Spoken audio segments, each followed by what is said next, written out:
Good morning, good afternoon, and good evening. Whenever you're watching, however you're watching, and whenever you're watching, it is the Bet Online Salute to Troy podcast. We got a full crew here, new face, and a new place behind enemy lines. A lot of our fans might recognize the name. My little bro, he's an Oregon Duck, so we brought him on for today's show because we're talking Oregon USC. This is the face behind all the comments. How you doing today, Kenny? I'm good. Go Ducks. His internet is freezing. He has a public school internet, so give him a pass. And then we have the man. He have the man himself, the CEO, the man David Portnoy could never live up to. The man, the myth, the legend, Ryan Dyrud. How are you doing, Ryan? What's up, Coach? I am good.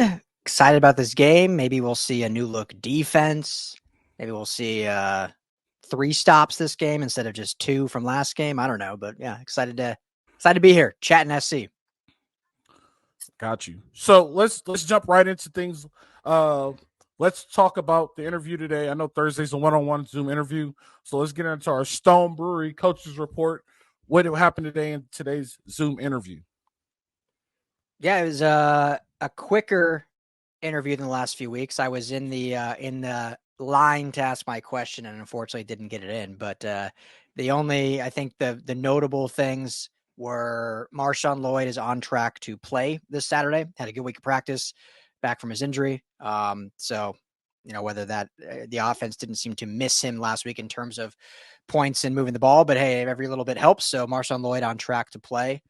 And outside of that, I thought the only interesting, did you see, Al, the thing going around about Mason Cobb and Kenny? I don't know if you saw this either, but Mason Cobb and a few other players saying they didn't watch the Washington film and just flushed it and moved on. Did you see that thing going around? I did not see that. I hope that's not true. So no, apparently the player wise, it is true. And so it was asked like, hey, what's coach, what's your thoughts on that? And he basically said, he's like, look, this is not something we do. Players are always, I'm paraphrasing, but basically players are always expected. We always watch tape. That's the only way you get better. This week was a little different since we moved on from Alex Grinch and have only 4 days to prepare. We thought it was worthwhile that all the coaches still watch the tape, but then we basically put together a game plan to just move forward. So whether people agree with that or not, I didn't think it was that bad considering, yes, they are literally changing things in such a short week going against Oregon. So we'll see if, but I just thought that was funny because that was definitely a big conversation on Twitter of some people saying it's not a big deal, former players saying it's a huge deal. A lot of SC guys jumped in the conversation like, no, this is terrible. You always watch the tape. And then I thought, though, it made sense to me. I'm curious your thought, but to me, all things considered, the change being made, looking to the future, I was like, okay, I understand. Maybe this one game, just like you only have 4 days to prepare and move on. So regardless of changing the defense or not, you still have to watch the film, and you could work on things like technique. You could work on things like effort. You could look at things like how can we get better, right? You could also use this as a motivational tool. You know what I mean? Like, you guys got embarrassed. This is how we fix it. This is where we go from here. You could coach technique. Like, there's so many things you could coach, even if you're changing the defense. The next defensive coordinator that's going to come in, hopefully it's me, is going to watch the film from last season. It's not the fact that you're fixing the defense, right? It's the fact that you can still coach. It's still a coaching tool that you can use, and you can still fix errors. Like, I think they're moving on way too fast. Like, okay, you got rid of Alex Grinch. We're happy about that, but you still have a season to play. And this just goes into like every time you put Lincoln Riley in front of a microphone, he just blows it. Like, he says things that just don't make any sense. Like, his goal is media training for the off season. It doesn't matter how much you lose by. You're still in the middle of a season, and you still have a lot of stuff to fix week to week. You're supposed to get better week to week, and you get better by watching film. By not watching film is one of the craziest things that I've ever heard in my life. I get if it's the last game, it's the bowl game, the players don't watch film. I remember after bowl games, we didn't watch film. But, like, how do you coach technique? How do you coach effort? How do you coach how to get better if you don't watch it? You're flushing it. Like, man, this is twice in 1 week. He made a media blunder. Like, every time he gets in front of a mic, he just messes up. Like, that's crazy. Kenny, have you ever in the season, not at the end of the season, in the season, not watched a bowl game after a loss? Just the game, you mean? Yeah, Watch the game? like No. SC did not watch film on Washington this past. I've seen that. Caleb Bullock said they're not watching the film; they're just moving on to the next week. But I mean, we never really got beat like that, so it might be just bury the tape and move on to next week. I mean, see, I totally get what you're saying, Al. I think why I don't have, if this was a normal occurrence, then that's a huge issue. But I think him saying, look, this has happened less. I could count in my entire coaching career less than on one hand where we flushed the tape. But this is one instance because we made a change at coordinator.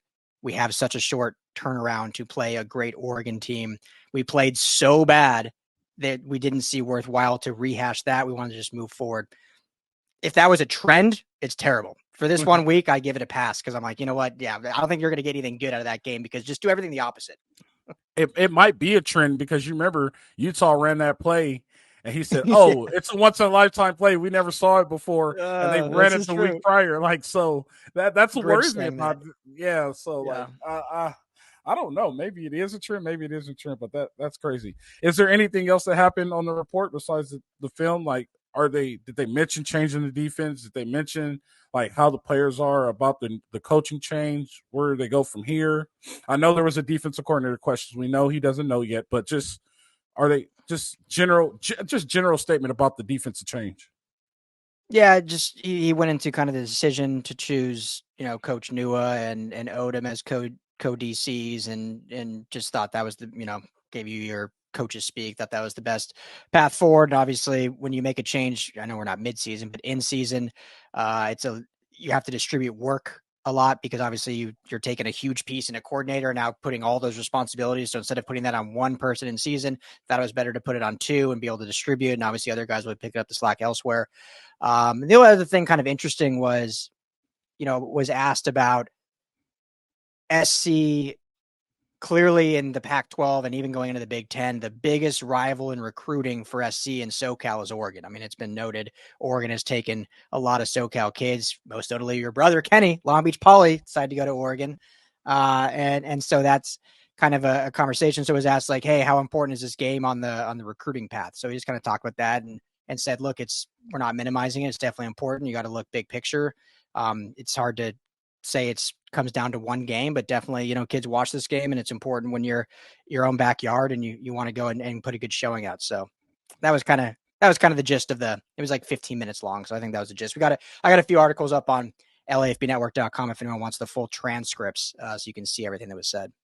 Good deal. I got you. Before we move on, I just want to let you guys know that Salute to Troy is brought to you by BetOnline. BetOnline is where you could go get all your up-to-date odds, stats, and wagers. If you want to start working on your Thanksgiving meal or your Christmas money, now's the time at BetOnline. Use promo code BELIEVE, that's BLEAV. You get a 50% welcome bonus on your first deposit.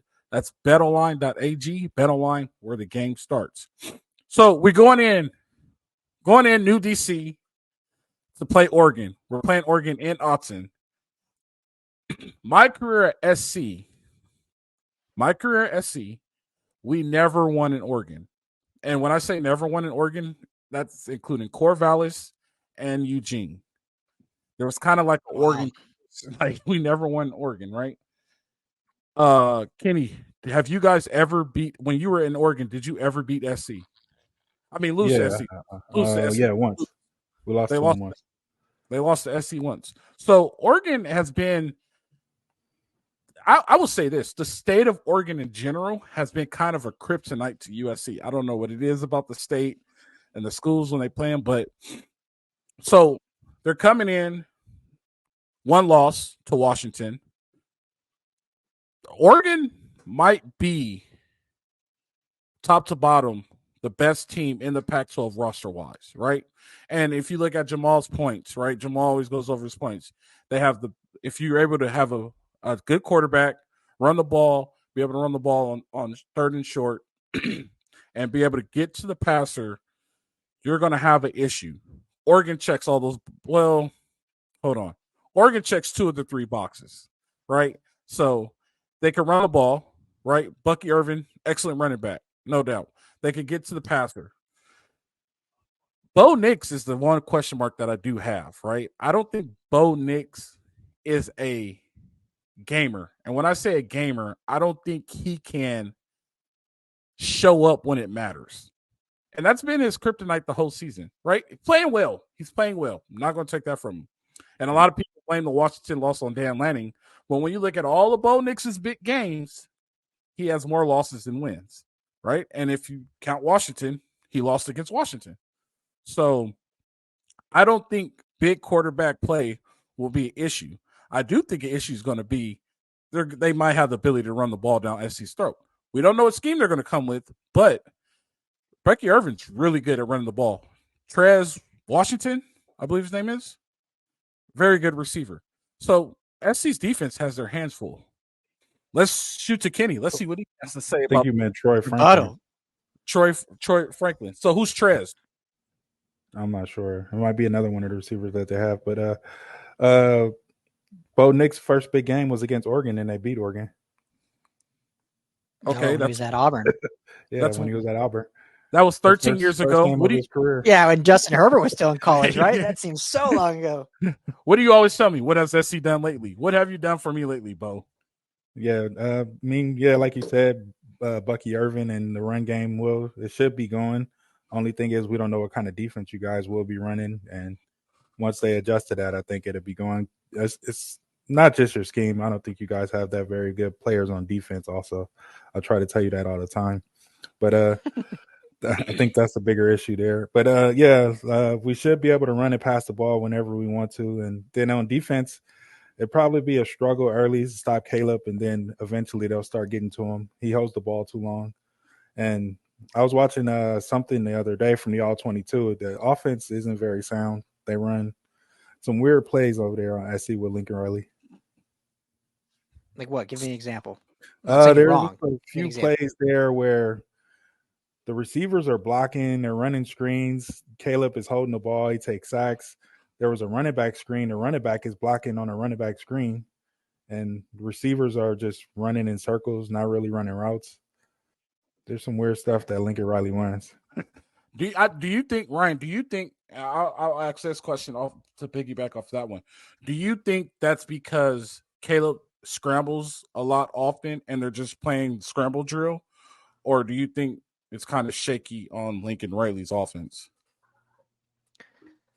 I mean, I would say it's more the former. I think where Lincoln Riley, I think this year, in my opinion, hasn't been great in play design. Is he's play calling has been too long developing, and with the offensive line as playing as shaky as it has this year, just not having the continuity they've had, is you've had these long developing plays. Then once Caleb Williams starts escaping the pocket or running, then everyone just ditches what their route was or whatever. And like Kenny says, starts just kind of freelancing out there and dancing around and trying to find an open space, which they haven't been able to do a ton. So I think there needs to be more just conviction in whatever the route tree is or whatever the play call is. And just, whether it's a two-step dig, two-step drag, whatever it may be, instead of having these plays that take 8 seconds to get to their destination. So I think that's probably what we're seeing in some of the weird looking stuff, just because it's taking too long to actually get to the end of the execution. If Jamal was here right now, he would say, Ryan, if you take a look at it, SC's offensive line from last year has regressed, right? Like, because, and then maybe he might have a point, receiver separation. Jordan Addison was running a lot of bang eights, which is basically a post, right? And that's actually what he's doing right now with the Vikings. You catch Jordan Addison in the middle of the field wide open, and it worked out. I think the offensive line is going to be an issue. So me looking at Oregon's film, which kind of worries me a little bit, they disguise a lot. They never show what they're actually running. You know what I mean? So they'll show 9 men standing up and they'll drop 8. They'll show a 6-man box, but they're really playing a 7-man box because the dude comes and rolls down late. Like, they disguise a lot with Dan Lanning's defense. And I think Caleb's going to have some issues with that because the air raid is off a pre-snap read, right? So whatever they get pre-snap is what they're going to do. But what Oregon shows pre-snap is not what they're going to do post-snap. And I think that's where Caleb is going to have a little bit of issues. And I think that's where Lincoln's going to have some issues too, because like air raid guys get set in their ways and they don't adjust very well. They just run what they're going to run, if that makes sense. You guys know what I mean? You know what I'm saying? Oh, yeah. Do you see that, Kenny, with Oregon's defense? Yeah, I see that there, but I think Caleb will be successful early against them. Oregon usually it takes them a while to get going on defense, especially the pass rush. Like Cam Ward, he had all day early, and then eventually we started to get to him. So it's like we wear the offensive line down, and then we start getting sacks later. Except for that Colorado game, they got after it quick in that Colorado game. They got a high school offensive line over there. So. Yeah. If that's the case, then we should just put up. If we just get out on them quick, then we might have a chance. Yeah. The only advantage we do have, and I do want to say this, the only advantage we do have is that we play on Pac-12 after dark. And I don't care what anybody says. Yep. Some crazy stuff happens on. I've seen a lot of crazy things happen on Pac-12 after dark. A lot of crazy things. I think that's one advantage we do have because for some reason, that game on Pac-12 after dark, you see top teams go down. You see random upsets. A lot of wins, that I've seen on Pac-12. Washington State has a lot of success on Pac-12 after dark. For some reason, like you get on that Pac-12 after dark, they have a lot of success. But I'm kind of like, I hate Pac-12 after dark, but at the same time, I'm kind of sad. This is the last SC Pac-12 after dark game ever. SC rarely plays Pac-12 after dark, though. They're rare. Yeah, they don't have any more. They haven't. They already got the rest of their schedule out. The UCLA game won't play UCLA after this. A 4:30 game, probably. Yeah, it's a midday game. It's usually a day game. Yeah. Yeah. So the way they set up their schedule was, and this was stupid. When I think about it, they set up their schedule to have a bye before the Pac-12 championship. So they went through this gauntlet, and then they thought they were going to have a bye for the Pac-12 championship, and I don't think that worked very well. You know what I mean? Like now it's like I don't think a bye in the middle would have helped them either way. So I don't think it mattered much. But yes, I hear what you're saying naturally. But I mean, at least get players healthy, because now they're going through injuries and things like that. Like they don't have a chance to get players healthy. So, and sometimes a bye does. You come back, you do feel kind of good. You're a little out of shape, but you're like, it's like a midday nap, right? On Sunday when you take your nap on the couch and wake up, and the second half of the late afternoon games, you're like, oh, okay, time to catch up. You know what I mean? So, I think a bye would have helped. Crack another beer, good to go. So let me ask you this, Kenny, since you're behind enemy lines, and we're going to ask you a SC question. What worries you as far as being an Oregon Duck? What worries you from SC besides Caleb Williams? Brenden Rice. I mean, that's off of Caleb Williams, but Brenden Rice is pretty good. He's usually the guy he goes to when he does those scrambles, and 16 is good as well. Tahj Washington. Tahj Washington. Okay, yeah, those two receivers are pretty good. I mean, he can scramble around. He's faster than probably everybody in Oregon's front line and linebacker, so he can get away from anybody and throw it deep to Jerry Rice Jr. out there or Washington. But, yeah, that's the only thing that worries us. But as far as the defense you guys have, that's what makes everything okay. So you have no word about Marshawn, Lloyd, or anything like that? No, we're pretty good against the run. And like you said, your offensive line is kind of suspect. That's one thing that we can't stop is you guys from running the ball. Unless Caleb scrambles. And so I'm going to flip it to you, Ryan, so we can get this on radio. What worries you about Oregon with SC coming in this weekend? Just about everything. I mean, I think defensive, when we look at this USC's offense against Oregon's defense, I think it's a really good matchup. Like if USC had a competent defense, I'd be like, this would be a really good matchup overall. Because I think the USC offense has some good pieces that can do things. Oregon has a good, like Kenny said, I think a good, rush defense that can slow down. But I think SC would be able to at least do something or at least move the ball somewhat successfully. And then they can kind of stretch and do the big play at some point. But because of what SC is on defense, unless there's some miraculous change over 4 days with the new DCs in town, I don't know how much slowing down they're going to do of Oregon's offense. I think the one saving grace maybe is that Oregon's more balanced and they're not as high paced. So it'll just slow the game down. So they'll maybe they may only score 34 points just because they're doing 6-7 minute drives instead of like the 2-minute drives we saw Washington do. Yeah. And I think that'll hurt you guys also, right? Because they're going to keep the offense off the field. Yeah. Yeah. So the one thing I am worried about is that Lincoln Riley doesn't know what he's walking to at Autzen Stadium. Autzen gets loud, and it's one of the few stadiums that's on you. And another thing that I'm worried about is that Lincoln Riley is going to do like he did with Washington and try to play the score game. Don't play the score game. Control the game. Like, if anything, this is the week where you just need to control your game, right? Just keep control. You don't have to score fast. If you take, why don't they try to do that with that defense? I don't know. We'll continue that talk. I want to let everybody know on the Mightier 1090. Thank you for joining. If you want to take care of your digestive health, go to drinkag1 /salute You get 5 free travel packs to get a supply of vitamin D. And if you want to get into fantasy football, go to underdogfantasy.com or on any app, Google Play or the App Store on Apple, and download Underdog Fantasy. You get to pick 2 to 4 players and make your picks and win some cash. And we will match up to $500. Use USC LAFB. Continuing that, Kenny. So that's a good question, right? So when we did the pregame against Washington, I was like, look, don't get into a scoring battle with Washington. At one point of the game, control the game, right? Try to control the game. Don't score quick. Just control the game. They have the ability to control the game. There was one drive where they should have ran the ball a little bit more because it's times where SC can't actually run the ball, and they run the ball successfully. And then all of a sudden, he just starts slinging it around the yard. So the answer to your question is I don't know. Do they have the ability to do it? 100%, because they do establish run games at time. Utah, they established a run game. Washington last week, they actually ran the ball pretty well, and then they just stopped. I don't know. That's a question that you might be answering. Well, even Chip ran the ball when you guys were at Oregon. You know what I mean?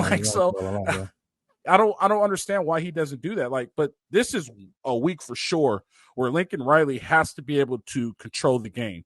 He can't go score for score because the defense can't hold up, right? So if he gets a drive where it takes 7 minutes, so be it. If he gets a drive that takes 8 minutes, so be it. He needs an NFL drive where he starts at the 25 and goes to full 85 and scores a touchdown. He can't settle for 3 this week.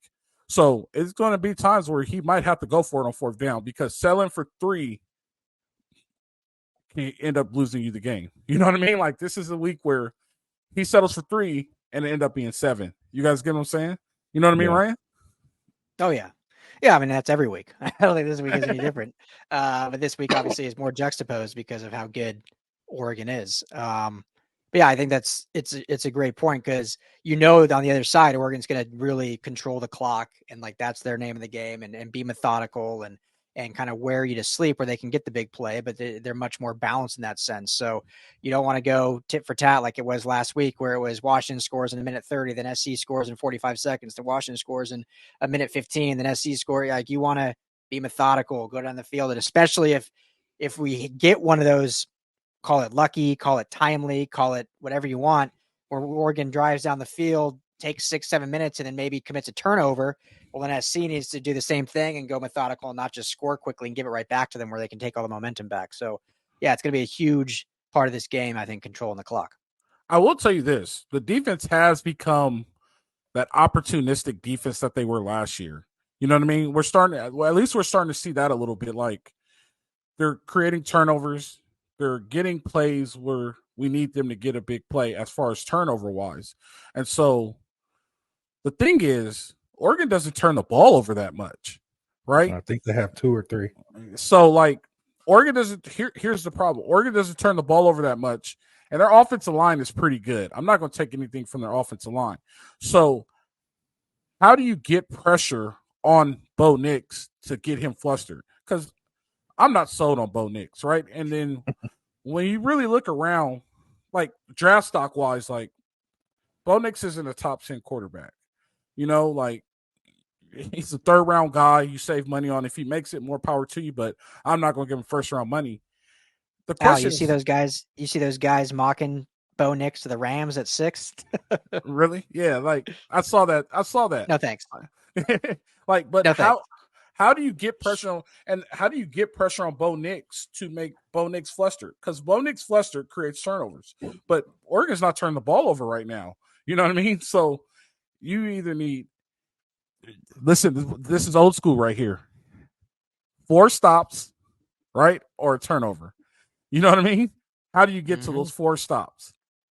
You know what I mean? So, yeah. Kenny, can you see Oregon? Can you see SC stopping Oregon 4 times? They just need 4 stops. 4? No, I don't see him stopping anybody 4 times. That was a loaded question. Think they stopped Arizona 4 times, did they? Maybe just 4. That got 4. Yeah. The fourth one was in overtime. And Ryan, Arizona's ranked 23. Yeah, Arizona's a good football team.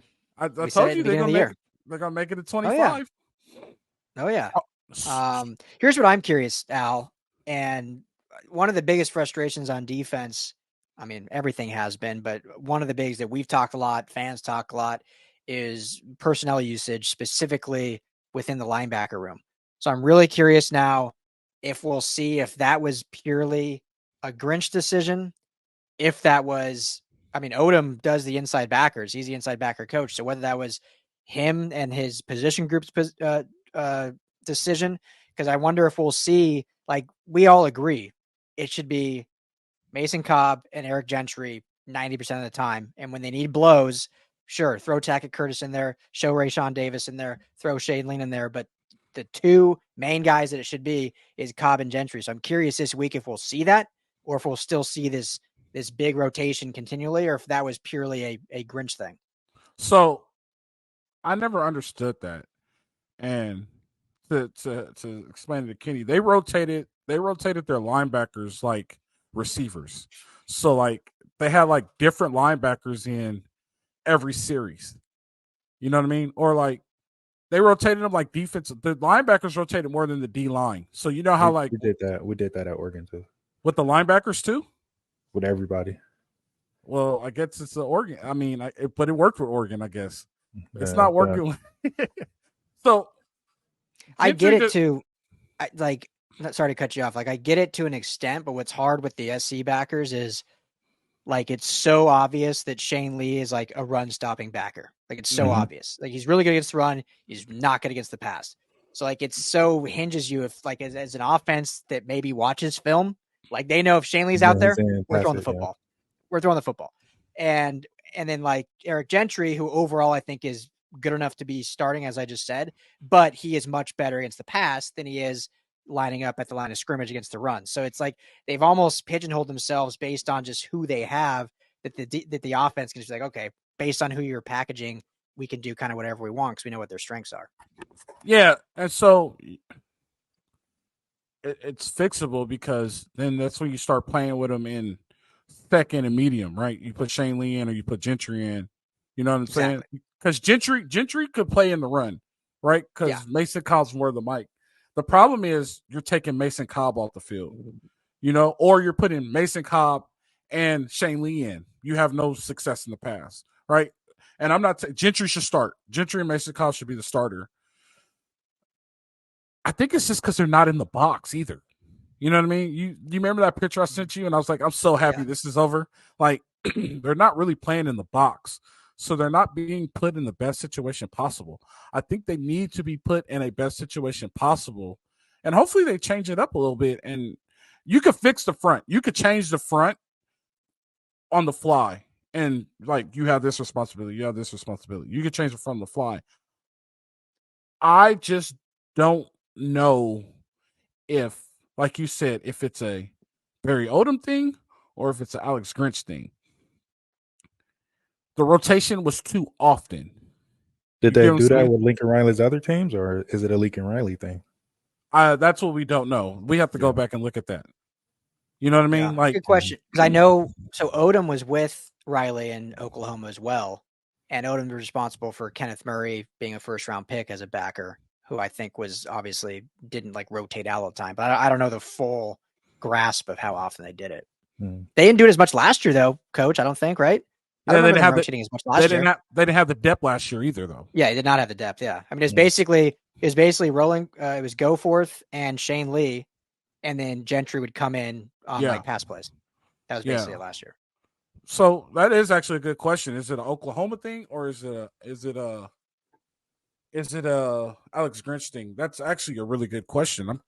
We should look into that. Mm-hmm. I wish we had like stat guys so we could look into that. That's actually a good question. I never really paid attention to that. But the rotation needs to stop. For a blow, I get it, but it needs to stop. So, like, Kenny, you said you guys did at Oregon. You guys had the depth. You know what I mean? Yeah, but there was more of a chip started that. But Lottie would leave people out there for 100 plays. but they recruited to the depth. SC doesn't have the depth. Like, I use this example, what was it, on Sunday or maybe Monday? If Bear Alexander gets hurt, then they have nobody else. You know what I mean? Like, there's nobody behind Bear Alexander. Yeah, I mean, we saw it against Cal in the first half because Bear had to miss it because of the targeting. And I mean, Jade Knott had 160 yards in the first half running because there's no Bear Alexander. Yeah, so like if Bear gets hurt, you get what I'm saying? So if you have the depth to do it, I agree, but they don't have that depth to do it. Hopefully they are recruiting the depth to do it. And so I don't know what's going on in the recruiting scene, but hopefully they are recruiting that depth to do it. That's how that really works. I don't know. Yeah. So let's move on. I mean, you think we can wrap this up or you got some more? You got anything else, Ryan? Let's do predictions. And then I'd love to ask Kenny a couple questions, just not even related to this game that we can end with. All right. Just more like general questions, but yeah, let's end with predictions and we can end with some general stuff. I already know. I that's where I was going with predictions. So I'm gonna go with you first, Ryan, because we're gonna get an outrageous prediction from Kenny. So I won't be that crazy. Give me your prediction for Saturday. You know, there's something weird that I want to pick SC. Something about like when a coach gets fired, right? Like the guys kind of rally, and there's like this weird like juice in the building or whatever. Even you never want to see a guy lose their job, even if he wasn't doing his job well. It's still like, you know, he's a part of your family. But there's this weird, like, you know, everyone just kind of rides to the occasion, and I have a weird feeling that the SC defense is going to play better. All that being said, though, I don't think it's going to be good enough. And this Oregon team is one of the best in the country, and you don't see a defense that literally could not stop a high school offense if they wanted to last week to all of a sudden, you know, slowing down or stopping Oregon. Now it'd be amazing if we did. I just can't get there yet. I think it'll be closer than maybe what people think. What's the line you said, Kenny? 15? 15, yep. 15. I think SC will keep it closer. Maybe they give up a garbage time score to make it farther, but I'll go 34-27. And I think, again, 34, because like what we talked about earlier, it's just long sustained drives that just won't be as much time to score as much. Okay. 34-27 Oregon. I don't know if I said that.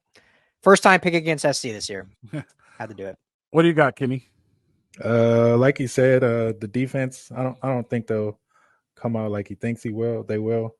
It's still the same players. They can't really switch the scheme too much. It might affect Oregon early because we don't really know what they're going to run. But then I think the coaches make adjustments and we'll overcome all of that. We'll just run the ball down you guys' throat for about 300. So I think it'll be 45-24 Oregon. 45. Let me ask you this, Kenny. Who's someone on Oregon's offense that's done nothing this year? Because that's the guy that's going to break out. That's the guy. That's the maybe guy. the backup. Give me a name that's done nothing. The tight end. Let me see who he is. Number 20. The tight end. Okay. The tight end's going to get loose on us. So I'm putting all my money on number 20 to have an MVP type game. Okay. So Jordan James. Jordan James. There we go. Yeah. So I will say this. It's Pac-12 After Dark. A lot of freaky things happen on Pac-12 After Dark. Good teams win, great teams cover. But SC's not a great team. They do cover. I'd see a lot of points in this, though. I do see a lot of points. But the fact is, it's Riley's first time. Odds kind of scares me because every time he goes into a new Pac-12 stadium, he always says, it's louder than we expected it to be, right? So that's the thing that scares me. But I don't see 15 points. I'm going to go 56-42. No, that's more than 15. Yeah. No, that's 14. 14. That's 14. Just cover. Just cover. Yeah, 56-42. That's almost 100 points up there. They had 100 last week. They had 40 in the first half. I will tell you this, Ryan. I'm going to tell you this. I don't care. That's going to be on the podcast. So our mom is subscribed to the show, and are honest subscribe to the show. So once she sees this show, I guarantee you we're going to get a text tomorrow. Guarantee you from both of them. Love it. Gonna say? You said Lincoln Riley's not used to the noise. Doesn't Nebraska get pretty loud? And no, they didn't play Nebraska, right? It's the Big Ten. It's the Pac-12. So he went to Reeser last year, and he didn't know how loud they got in Reeser. And then they went to Utah. He was like, we didn't expect the fans to be like this. Like, that was his excuse all last year. Like, we weren't prepared for the fans. And you remember that, Ryan? Like, when the Oregon State came down to like a touchdown, it was like, oh, we didn't expect it to be that loud. When they played in Tempe, they were like, oh, there was a lot more student body than we expected. Like, people don't understand how great the Pac-12 are. Yeah, it's your typical West Coast bias. Like, anyone that's not out here thinks it's less. I mean, he played in great venues. He played against Texas, played against Oklahoma State. It wasn't like he didn't play it loud, but no one gives credit to the Pac-12. And yeah, exactly. But no one gives credit to the Pac-12. So you get out and you're like, oh crap! Like, yeah, these are some legit home field advantages. Yeah. Just think if he would have been in Seattle and that echo would have came off the lake.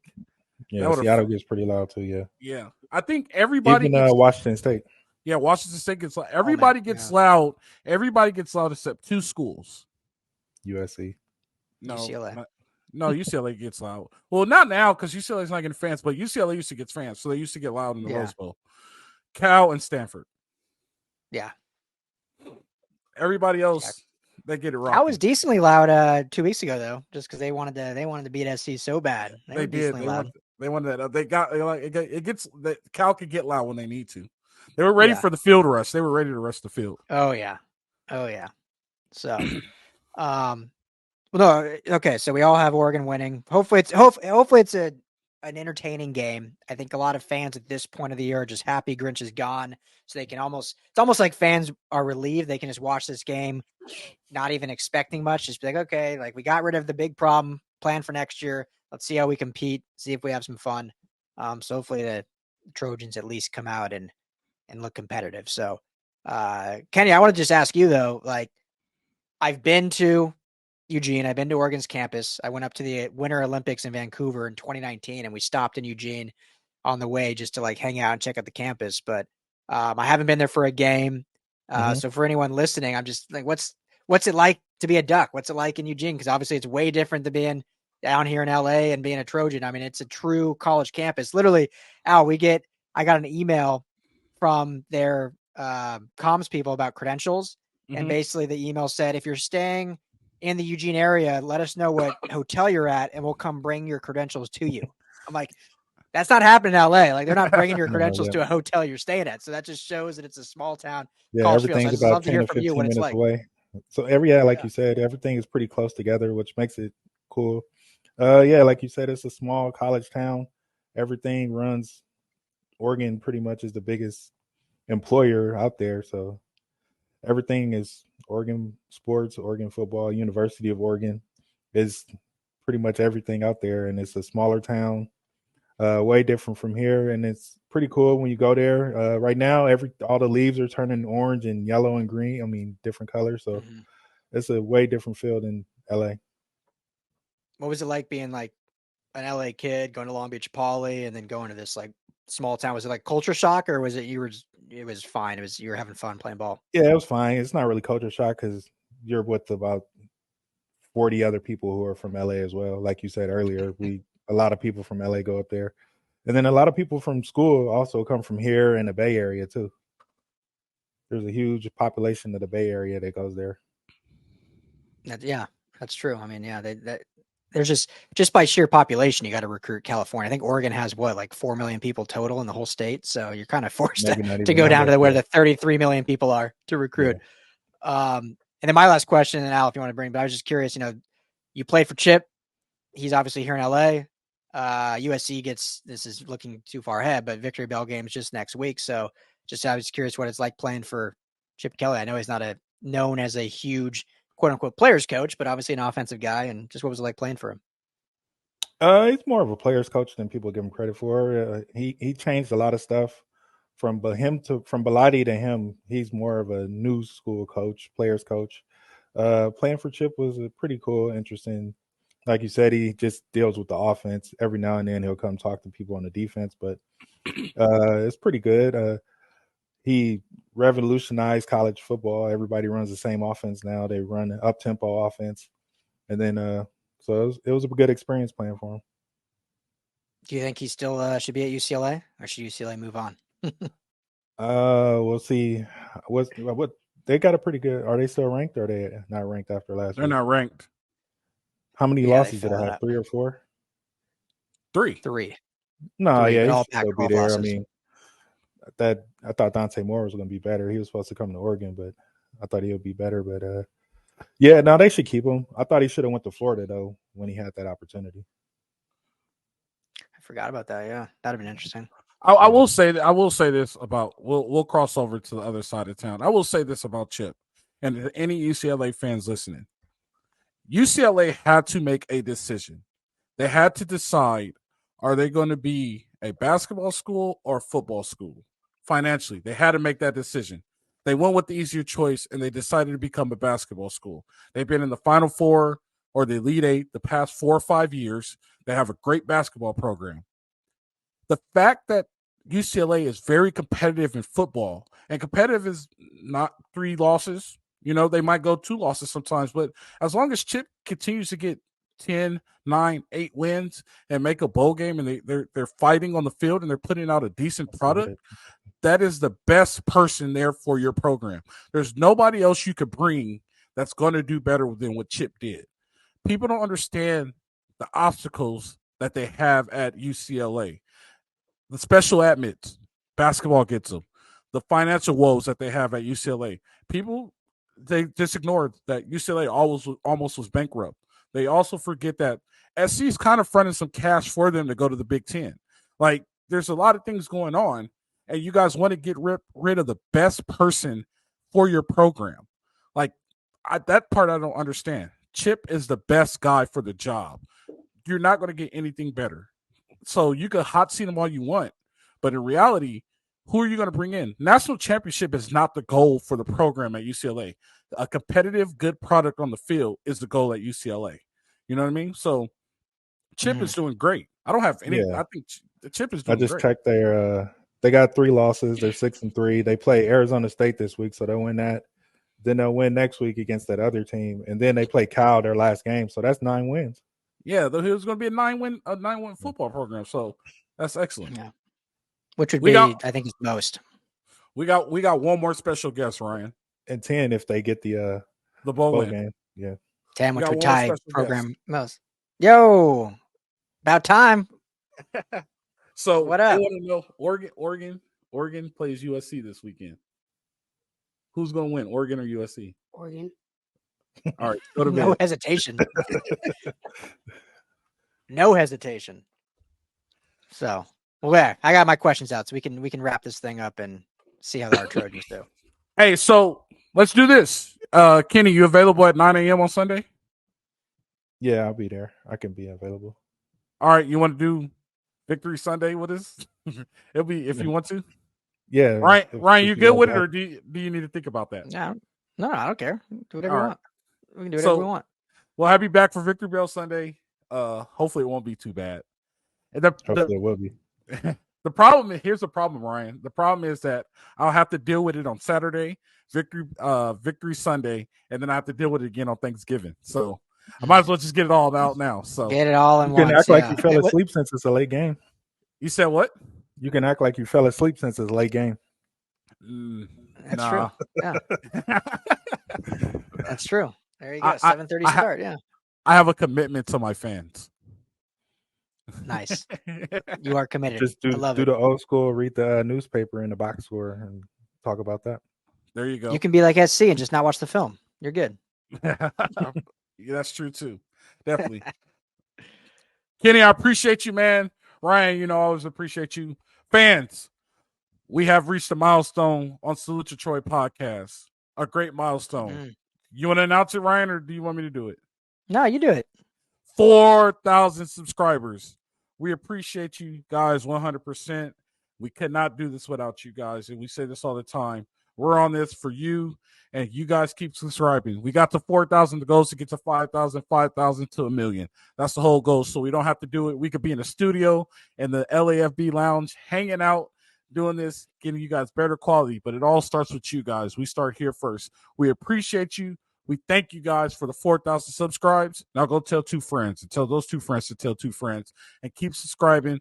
Keep making this. The more subscribers we get, the better we get for you guys. Thank you guys so much. We appreciate all the subscribes, all the comments, all the follows, all the likes. We couldn't do this without you. We really, really thank you guys. We really appreciate it. Kenny, Ryan, it's been great. We got a big one, Ryan.